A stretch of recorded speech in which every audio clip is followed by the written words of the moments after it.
let's start the experiments.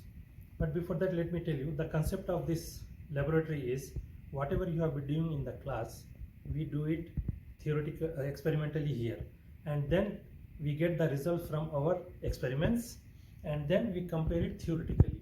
Okay, to begin with, we have our experiment number 1, which is finding the resultant of the two non-rectangular forces. So for that, I have an experimental setup which has got return pulleys. I have two return pulleys. Then I have a dynamometer.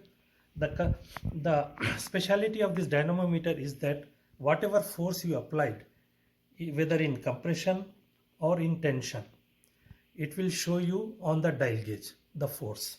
Okay, then I have load hangers. This is the load hanger and its self weight is 1 Newton.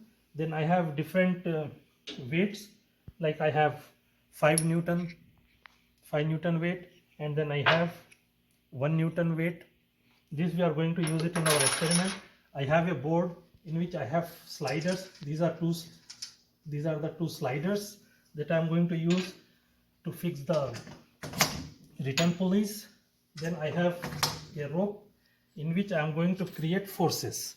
I am going to create two forces with this rope, like this will be S1, this will be S2, and the third one will be the resultant. Okay, now let me arrange the setup now for you guys.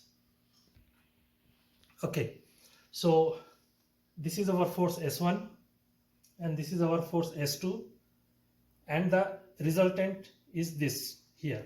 So as per our experimental setup, S1 is 16 newtons. You can make a note here.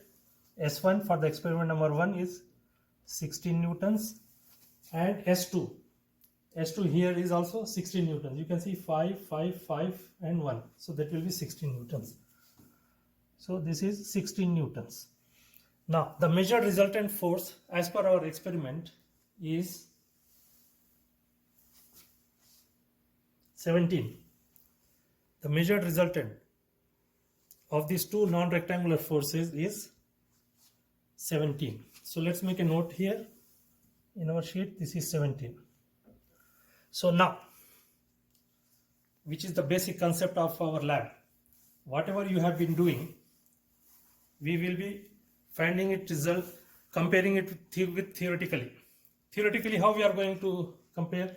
We are going to use this formula: R equals S1 square plus S2 square minus 2 S1 S2 cos alpha. Okay, we know S1, which is 16 newtons, S2 is also 16 newtons. So we don't know, the only thing missing here is alpha.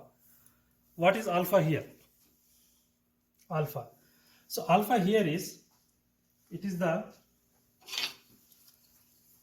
difference, it is the angle with respect to the horizontal. Like you see here, our alpha will be this angle with respect to the horizontal, this angle plus of this angle. So let's call this as alpha 1 and this as alpha 2. Okay.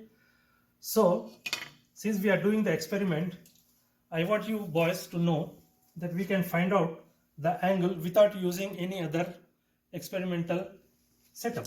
You see here, I need to find the angle here, this angle.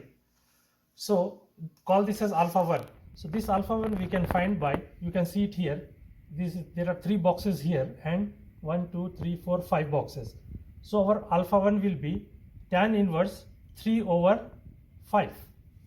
Okay, so tan inverse 3 over 5 will be, 3 over 5 is going to be 31. So let's make a note here, alpha is 31. Alpha 1 is 31 degrees, which is the same as alpha 2. The same thing here is going to be, alpha 2 will be tan inverse 3 over 5. So that will be the same thing. So alpha 2 will be 31.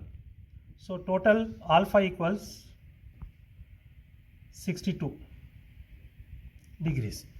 So use this 62 degrees in this formula and find the theoretical resultant. when we do the calculations using alpha as 62 degrees, I got the answer as 17.5 newtons. So boys, now see here, measured resultant force was 17 and the theoretical resultant force found theoretically is 17.5. So what your conclusion should be? Your conclusion should be that it is nearly the same. What? The measured resultant force and the theoretical resultant force are nearly the same. Okay, for the test number 2 in our